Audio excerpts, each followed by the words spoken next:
Alors que l'OIM appelle à une action urgente pour prévenir l'escalade des crises au Niger, de violentes manifestations avaient éclaté en début du mois de septembre 2023 dans un camp de migrants. Des milliers de migrants subsahariens, dont des Guinéens, sont en attente de leur rapatriement dans ce pays mis sous embargo depuis le 30 juillet dernier par la CEDEAO. La révolte a éclaté dans le camp situé dans le département de Tchiro-Zérine, à 900 km au nord-est de Niamey.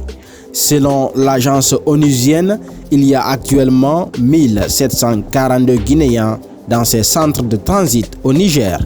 Concernant la révolte de samedi 2 septembre, africaguinée.com avait recueilli le témoignage d'un migrant guinéen.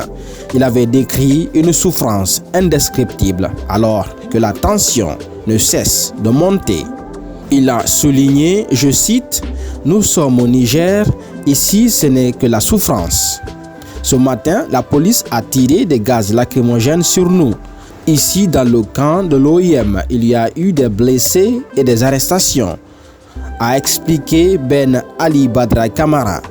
L'Organisation internationale pour les migrations appelle à l'ouverture d'un couloir humanitaire dans l'urgence et à renforcer la mobilisation des ressources pour faire face à la crise.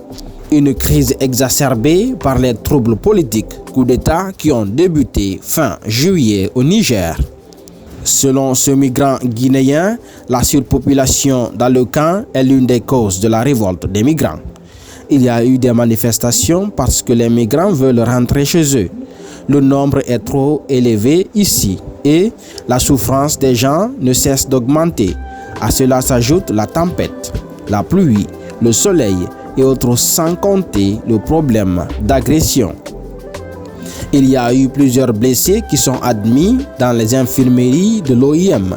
Pour l'heure, je ne peux pas les dénombrer parce que je n'ai pas été autorisé à accéder à l'infirmerie, a précisé Ben Ali Badra Camara.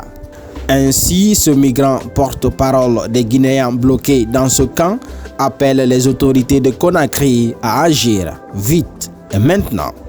Nous demandons une fois encore aux autorités guinéennes de réagir afin que nous puissions rentrer chez nous. Nous lançons encore un appel à l'endroit des autorités guinéennes, au président de la République et son ministre des Affaires étrangères, qu'ils puissent nous ramener à la maison en Guinée, a lancé le jeune migrant.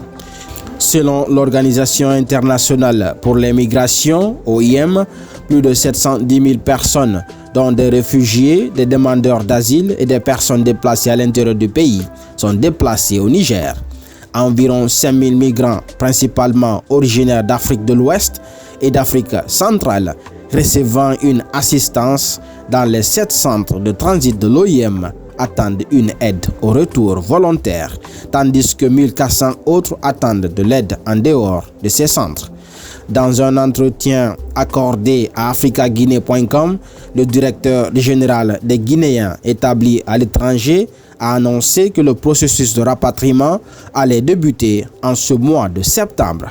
A-t-il déjà débuté? Affaire donc à suivre.